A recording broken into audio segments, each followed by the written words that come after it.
Shalom. Welcome to the Jewish View. My name is Rabbi Nachman Simon with the Chabad House of Delmar, and together with my co-host Mark Ronich of Statewide News Service, jbiztechphilly.com, and now columnist for the Jewish Press. I'm having a lot of fun doing all of that and hanging around the Capitol.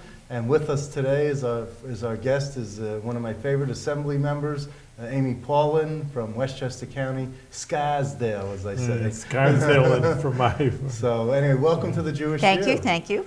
Nice to be here. How are things going at the Capitol? You're having fun these days?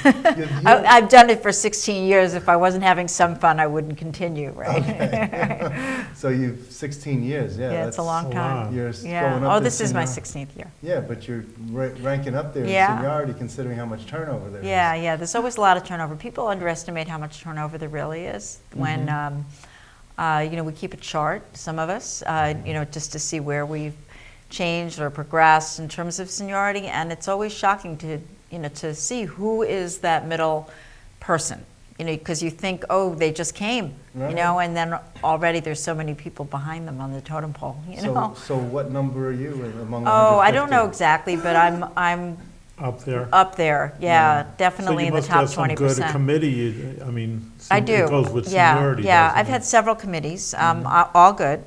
Just because they might be less senior doesn't make the issue less good, right? So I've been chair of People with Disabilities, chair of Libraries Committee, chair of Oversight, and then I was chair for standing committee was Children and Families, and now the last 3 years energy. Yeah. So they constantly change it? That's how it works? You know what? It's really up to the person. If there's an opening, and I think the prior speaker thought that I like to move around a lot, and I think I did. I think it was interesting to me to learn new subject matter. It's almost.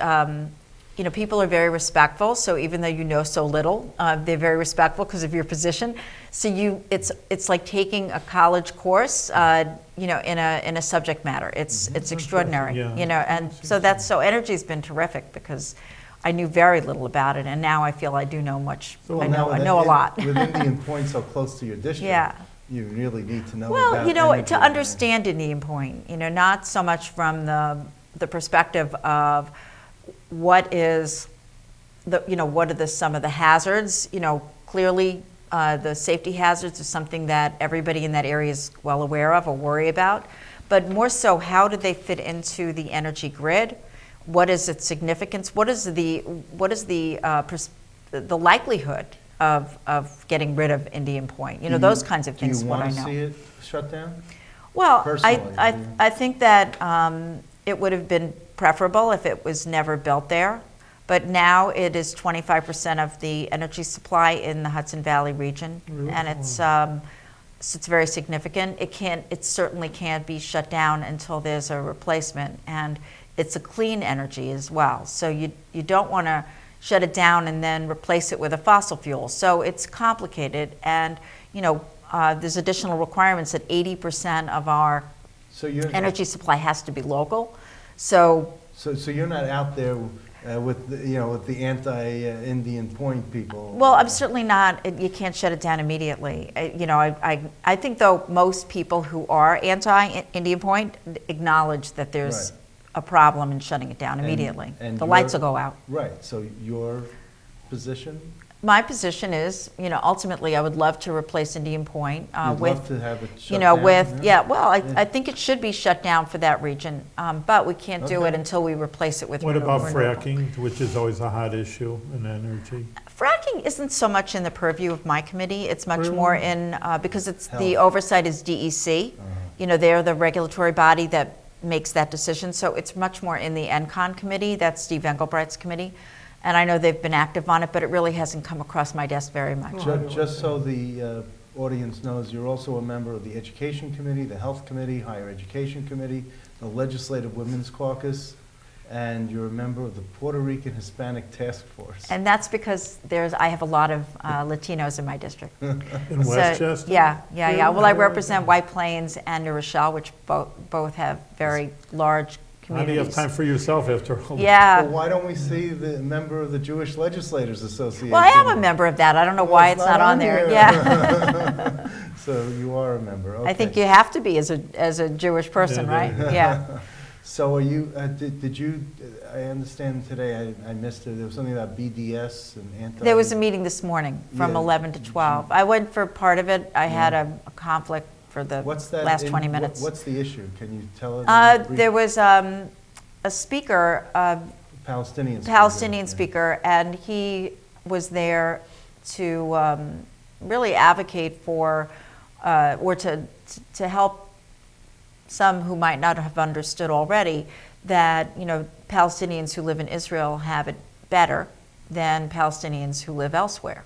And, and so to protect Israel's economy protects Palestinians as well. And I think, coming from a Palestinian, it was a much more powerful message.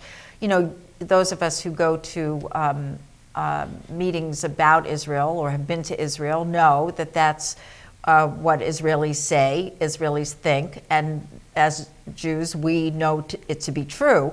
But when you hear it from a Palestinian, it's powerful. Sure. Yeah. Now, I do want to bring this, I have several issues to want to bring up, so I'm not going to belabor this or harbor Okay. it. But you did testify against the former Assembly Speaker Sheldon. Yeah. You were the only legislator. What was that like for you? First to just to explain how I got there, right? The prosecutors didn't know me in advance. They interviewed many assembly members because they were looking for someone to be the first witness to talk about the process in Albany and what Albany is all about, what it looks like, how many members, all those things that the jury and probably the judge would not have known otherwise. So they wanted to frame the existence. And the judge didn't know you because she kept calling you Paulin. Yeah, yeah. Instead of You were there? Yeah. I was there. I was Yeah. so.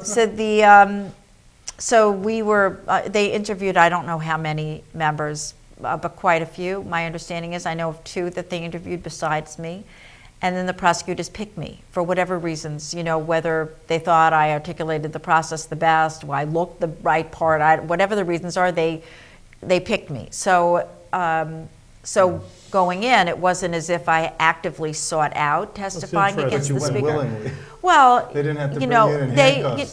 the thing is, they could have subpoenaed me if I had not. So it's not that I had a lot of choice, but I felt it was my civic duty to participate once I was asked. And It's interesting. It puts it in a whole different light. I mean, I just hear it from the news. Mark was there, but Yeah. like I say, I know I'm a rabbi, but I'm just a regular citizen Right. also. And just it comes out like, almost like you were out to get him. I guess that's Yeah, what Mark was no. saying. And it was But you're just like, Yeah. friends with Shelley? I think there was probably no member that didn't have a But- friendship. But you weren't on the...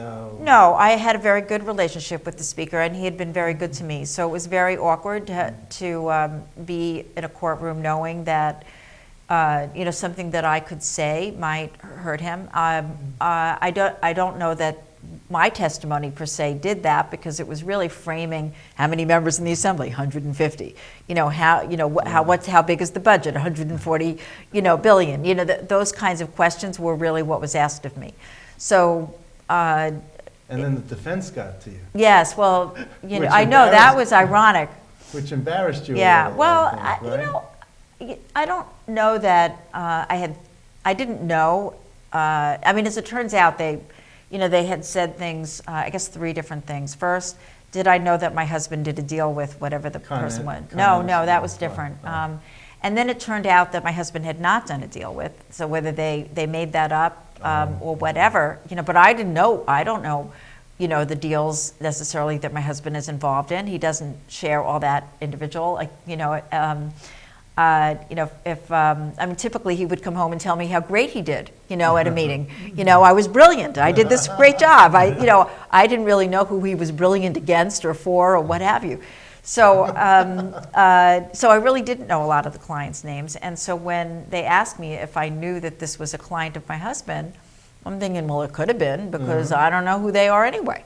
But so that was, a little odd. And then and then they challenged that I had a relationship in the legislature to two stocks that we owned.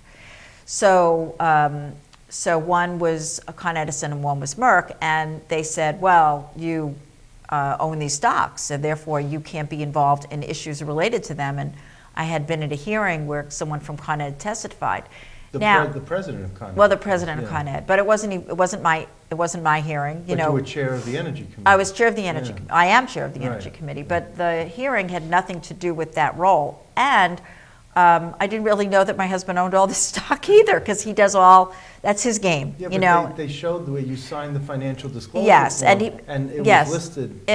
Absolutely, all the stocks we've owned probably 1,000 different stocks. So so yes, do I have that all on a form that I submit? Yeah, I also didn't, if someone's a mutual fund, how are you supposed to, but it wasn't a mutual fund. No, it was an individual ownership of Con Ed. But the thing is, as the prosecutor pointed out in his reexamination, I didn't benefit personally, from where there was no quid pro quo. There was no, Con Edison came to me and said, oh, we're going to give you this amount of money, if you do this. There was no exchange of anything, which is really what they were accusing the speaker of. So he said the fact that I publicly disclosed stocks that could go up or down for a variety of reasons that have nothing to do with the things that I was involved in, but the defense was trying to paint that all legislators are secretive and tainted and this and that. I mean, look, we sold those two stocks immediately afterwards. Oh, you did? Because I didn't want any appearance of impropriety. You went home and told your husband. Yeah, we both agreed that there's no sense in calling attention to the fact that there could be any relationship. That's kudos to you. Well, thank you. But I certainly would not hold it against any colleague to own any stock. That's a periphery relationship to something that they may be doing. If there's a real direct relationship, then you... I'm glad you aired this because, again, I think it's as informed as anybody, but you frame it in a whole different light, the way, again, the news media and that's the what trial I like lawyers to do on the program. would, I like makes to a whole different story. bring things up that set the record straight, so that people, because the media, you can't. You're the media, Mark. Right. But you don't always know the whole story. I go to the same events as my colleagues, and I come back and I read the article. I say, were they at the same event I was? Yeah. And so I really needed to. So that's Okay. So it's. I know that the sentencing is coming up soon, we'll see. It's a shame. But the. You're not going for that. No, I'm not. No. You're staying far I think away. we're in Albany anyway that day. Is it? Okay. Yeah. Well, we know what the buzz will be that day. Yeah. Now, you also have something in, this is an awful segue, but you were leading a panel discussion regarding aid in dying. Yeah. Is aid in dying a euphemism for assisted suicide? No, because. Please clarify. Yeah, so, currently under the law, you can withdraw food, or medication, which would assist your dying, right? I mean, my sister just died from ovarian cancer 10 months ago.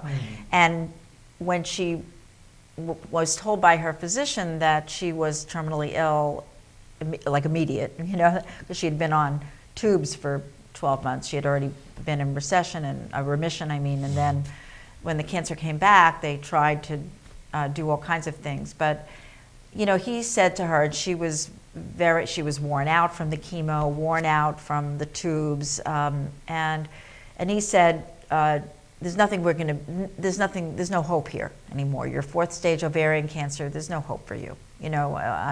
Hopefully more kindly than I'm saying it, but when she recognized that there was no longer hope and she had no quality of life, she didn't even want to see her sisters for months because she didn't like the way she looked. She didn't like the way. She didn't want that to be the last image that people would see of of her. It was. She really by the end she was suffering in pain all the time, and it was. He had said to her, "You can linger like this, with the meds and with the food because she was fed intravenously. Or you can go into hospice and essentially withdraw foods and meds, and you'll die within a couple of weeks. And that's what she chose because it was an option. And I know many people do that. Yeah, So what's the my father legislature? went So essentially at that same point, where you can't, where a doctor testifies, and under the bill, 2 doctors would have to do a test, just not that doctor, which in hospice, one doctor says you're qualified to go to hospice, and actually I'm facing that with my mom right now. One doctor qualifies you to go to hospice, you go to hospice. Under this bill, it would be really 2 doctors, and most of the aid in dying, because it's legal in Oregon and legal now in California, you go into hospice. So you would go into hospice, but instead of withdrawing food and drink and meds, they would say, okay, these are, and being on morphine, which is what my sister was until the end. This is medication that basically you'll go to sleep and then you're not going to wake up. And so if 2 docs say you're terminally ill and this is it and there's no more hope and you're going to die and anyway, and then you're psychologically fit to make that decision, you can opt, instead of withdrawing food and meds, to take the pill and go to sleep. And how does this it's not very Jewish. With Jewish law? Yeah. How does this, Rabbi, Well, really preserve life. It's a very delicate idea because, like you say, people are, I've been the counseling people, and they're in pain to say, oh yeah, well, live with it. It's that's very crass. tough. Obviously you feel for the person, you want to help the person, you don't want to be crass about it. But on the other hand, life is there according to Judaism. you don't want to kill people, you don't want to hurt them, so it's very tough. We don't really have the support. Well, we don't have support or opposition right now. But I know that we do have some support from some Reform rabbis. Conservative, not yet, although I don't know. It's not like we've reached out. I think it's harder for the Orthodox community because of that conflict. But there's we do have hospice. We do recognize that people can withdraw food, and you don't force them. Right. We don't. No one forced my sister to say, "Oh, we're going to give you this intravenous." How do you counter the arguments that someone like this J.J. Hansen, who I'm sure you know who that is, he makes the point. He was on, I think, 60 Minutes, and he was at the Capitol, and he was saying how he had this brain tumor, and they gave him just a few months to live, and had he had the pills on his bedside, he would have taken them. But he's now recovered, and he's fine, and he's fit. Firstly, most people who get the pills don't take them because everybody does want that last minute. I don't know that my sister would have either. She wanted to live. Yeah. She wanted to live even at the end. My other sister and I were listening over the weekend because we had her unveiling a little early because of my niece, and we were listening to at the end she was wanting to give a message to her daughter, and so I taped it on my phone, and we were listening to it, and I love my children. I want to be there for my children. I love my children, and so I don't know whether she would have ever left them a minute earlier than she could have, but at the end she was also in a lot of pain, and it's quality of life, like you said. And she wanted everybody to be around, and we weren't all there. My other one sister who lives down 5 minutes from her, went to see her daughter graduate from graduate school, and so she wasn't there, and I wasn't there because I live in New York. It's a tough decision. It's very tough. So you're thought out. But overall, you're not on the fence on this issue. No, I haven't gone through. I'm going through with my mom now.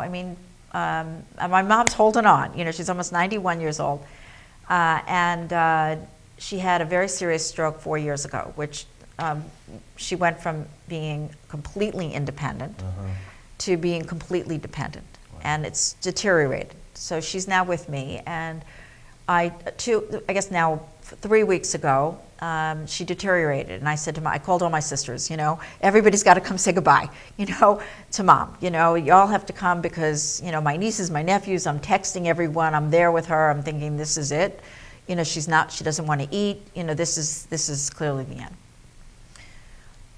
But then she got better.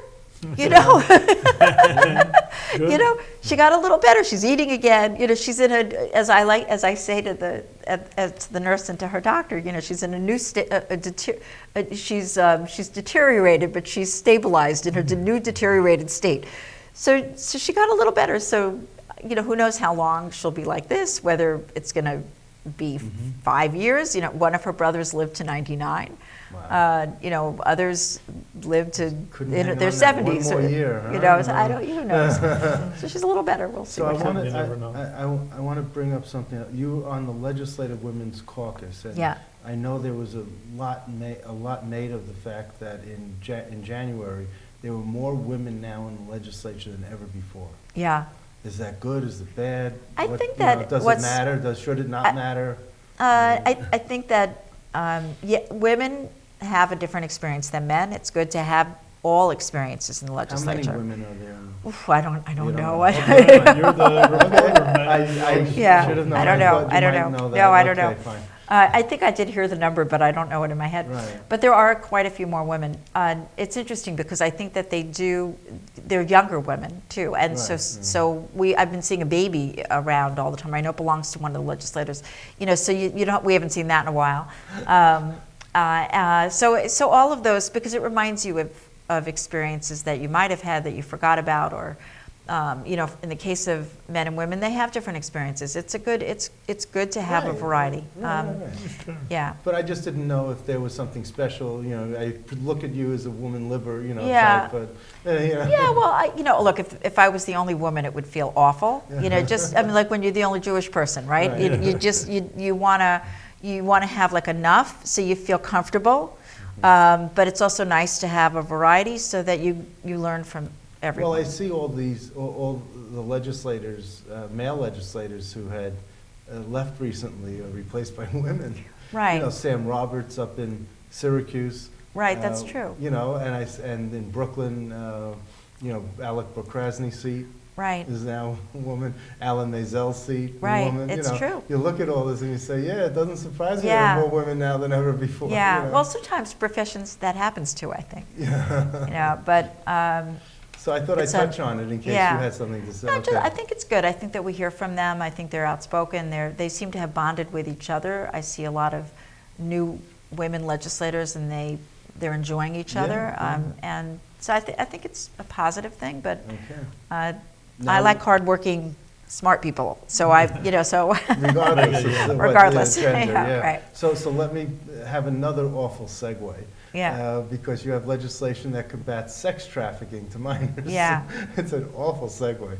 But tell me. I'll tell you why it's not. I'll tell you it's very related. Bail me out here. The human trafficking issue, which is something that I've got involved in quite a while ago, along with Jeff Dinowitz, who's my friend from Riverdale.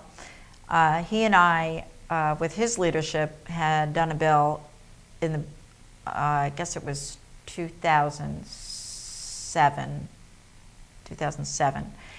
which took a couple of years to get there. It was the first human trafficking bill, the first one that made human trafficking illegal in this country. It was a very strong bill, and we were very proud. I was proud to work alongside him, and he was proud to be the sponsor. And then what happened over time is many states did bills, and many prosecutors tried to prosecute under the laws that we enacted, and they found them to be weak in certain areas because they had no experience before having done that. So we heard from the advocates who were working, and the lawyers and the prosecutors who were working with those young women to protect them, and against the pimps who were trafficking them. So we heard that the law needed some changing and some tightening. So I sponsored the next bill, and how is human trafficking different from sex trafficking? Human trafficking could be labor trafficking as well. So when you say human trafficking, You it's, bring in some kind of for 10 cents an hour or something. yes, like exactly, that. yeah, or they Whatever beat it them, is. But- you know, they but- enslave them, you Yeah, know, to do this some kind of labor. This is combating sex trafficking. So sex and labor come under the, you know, Okay, human trafficking. For me, it was sex trafficking that always motivated me to do something on How human trafficking. prevalent is it, though? I mean, you In know, I New York, don't- in New York really? State, in New York City, it is so prevalent that if you were going to pick one city in the world where sex trafficking was the biggest industry compared to other cities in this world, you would pick New York City. You'd pick Really? Manhattan, I you'd wouldn't pick the think- Bronx and Queens. And Wow. I guess They the whole. could pick up these girls from these foreign countries and just pick them up. You'd think that. That's what I Yeah. thought when I first did it. Yeah. It's not that, not so Really? much. It's unfortunately these runaway girls, they run away from their families, they're Like 12, teenagers, yeah. 13. The average age is about, for entry, is 12 and a half. Really? So you don't see women sex trafficking for men and having men? It's boys come mostly in? young women, It's- mostly babies. I think a 12-year-old Oh. is a baby, you Okay. know, a little person, a little young girl. And so these young women run away from home, sometimes they have good homes and they run away, you know. Mm. 12-year-olds do crazy things. You know, sometimes they are from homes where they needed to run away. Right. You know, and so they're on the street and they don't know where to go. We don't have a good network in the city necessarily to find homes for them, places for them. And so these predators come and say, oh, you know, you're beautiful. Oh, I love you. Oh, I'm going to give you shelter and food and schooling and come with me. And they do, and then they entrap them, and they scare them, they beat them, they don't let them go, they enslave them. You had a very personal story that you told on the floor of the Assembly several years ago now. Right. And I was wondering if you could talk about that. Sure. I was doing a bill to eliminate the statute of limitations on rape. So which not very many states have done. And one of the women's advocacy groups in New York City had asked me to carry that bill. What is the law right now? Now we enacted that Oh, law. really? Oh, very yeah, good. we enacted that law. So at the time, when I was advocating for it, we had a legislative Democratic conference, as we do in the Assembly. And the Senate is always good on, you know, it's the Republican Senate always, you know, if there's a crime bill, they're right there, right? So they had already passed it, and we were conferencing it. And the New York City Now, which was the group that was promoting it, did a very good job in bringing together a lot of the legislators that they believe would be supportive, and some that we didn't even know. Right. So we had a conference, and in that conference, I was in charge. I organized it, and I said, okay, everybody who's willing, sign up right away, who's supporting the bill, and we had a bunch of signers up, and they all expected me to go first, and I did. And when I got up there, I was sitting opposite Alan Maisel, Alan, who I've known since I'm a kid. You know, Alan, who I grew up in Democratic politics with. I was 14. I think he's 10 years older. So he was a teacher in a school, and he took care of me and Louis Fiddler, who was also a young person in the same Madison Club in Brooklyn. Well, I grew up in Mill Basin, so that's how okay, I right know. next Alan door. would have been Yeah. my assemblyman Yeah. if I lived there. Okay. So But I don't wanna watching interrupt. Alan, I'm seeing him, and all of a sudden I had immediate recall on something that happened to me when I was 14 that I had completely suppressed. Not that I forgot, you don't forget, but you don't necessarily bring up or talk about bad memories. So I was sexually assaulted when I was 14, and I was sexually assaulted by someone in the Madison Club. He drove me home following one of the meetings there. And so it was as if I needed to explain that I was being challenged on why this was a good idea. And I just explained in a very personal way how you don't ever forget that. It's very powerful. I mean, as I'm talking about it, I'm remembering it. You know, and I can tell you I don't remember what I had for breakfast this morning. So it's it's a very powerful thing. And When you brought it up in the floor of the assembly, not just in yes, I conference, did. I brought it up, and I was already I remember I had never told my mother. I didn't tell my husband. I didn't tell anybody. And I remember it was on the front page of some newspaper. I don't remember now which. And my husband and so I called him to say this is now big Public news, knowledge, And he said, "Did I know about this before?" I said, "No, you didn't know," because I had never told him. I But never told there was anybody. not a dry eye in the house when Yeah. you gave that story. Yeah. I tell you, it was so much passion. I've sat through so many debates, and everyone's jaw dropped when Yeah. you spoke. And I never heard a more passionate explanation of a bill Yeah. than when you made it personal. Yeah. I mean, we have And 2 that's minutes, incredible. we're on the Jewish view, so I wanted to, of course, give the Jewish view. First of all, there is no statute of limitations in Judaism. It could be 100 years afterwards. A crime's a crime. What, because time passed, you didn't do the Right. crime? So that's the Jewish idea. And also, concerning, it's very interesting, had of a story that a young Jewish woman, she was a very woman's living, she wrote articles in these magazines, so she was up there. She was getting interested in Judaism, but it is about 30 years ago. Now rape for sure is like in one of my 10 jobs, I'm a chaplain in the prison system in the state of New York. And I know these guys have been put away and they're awful, but I got to deal with them, try to make them better. I mean, that's my job. But in any case, that I just wanted to say very fast that she says, how does Judaism or Torah Judaism, Orthodox Judaism deal with rape? And she found in the Devarim and Deuteronomy, because a lot of times it was a sin of passion. Oh, well, I loved her so much, I couldn't hold myself in. And that's how the old idea was. And now it's violent. And she saw right in this 3,300 years ago the Bible was written. It wasn't New Age or, new legislation.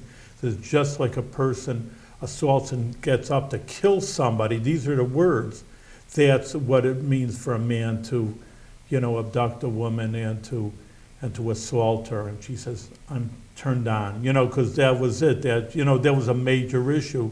I mean, I guess you did the fight also. And, it's modern, like you say, in the last few years, statute of limitations and getting this out front. But you also, the child sex abuse also is what I wanted to ask. I know what's her Assemblyman, Mark? Which one? About the child sex abuse. Mark always know Marco? Assemblywoman? Oh, All right, I don't whatever. know who you mean. Yeah, I'm not but sure. she's working on that Yeah. statute of limitations for child. Oh, yes, March Markey. That's it. Oh. Right. Thank you. Oh. Yeah. Yeah, she's working on that. I So always think of her as Yeah. tourism. I don't think Yeah, of her in these. yeah, yeah. Yeah, but she Well, was all on- of us have many sides. That's it. So I'm just saying. So Yeah. to me, I mean, I'm totally for you, Yeah. and Yeah. kudos to you for doing How this. old are over you here. now? Oh, I'm old. No, 29, so you could Oh, be I'm serious. 29 also. I'm 60. I just turned 60. Well, mazel Yeah. tov. Yeah. 60 is a nice round number. Yeah. It's round there. The 6 is round, the 0 is round, and the 60th letter of the Hebrew alphabet. How do you pronounce it? Samech. And the samech is round. Well, the So main thing that's is to be to 120, so you're halfway Yeah, there. well, I'm very you know. happy. I'm expecting my first grandchild, so well, that's yeah, very that's- exciting. That's a good only mazel good tov. things should Yeah. come ahead, and you shouldn't have any more tragedies and no more suffering. Only So good. Thank you very much. You're doing Yeah, good thank work you. for Thank the you. people in New York You really State. are and one of my favorite members of the Assembly. Yeah, so well, I'm thank so you, and glad thank you were for here. having me on the show. This is great. Continued success.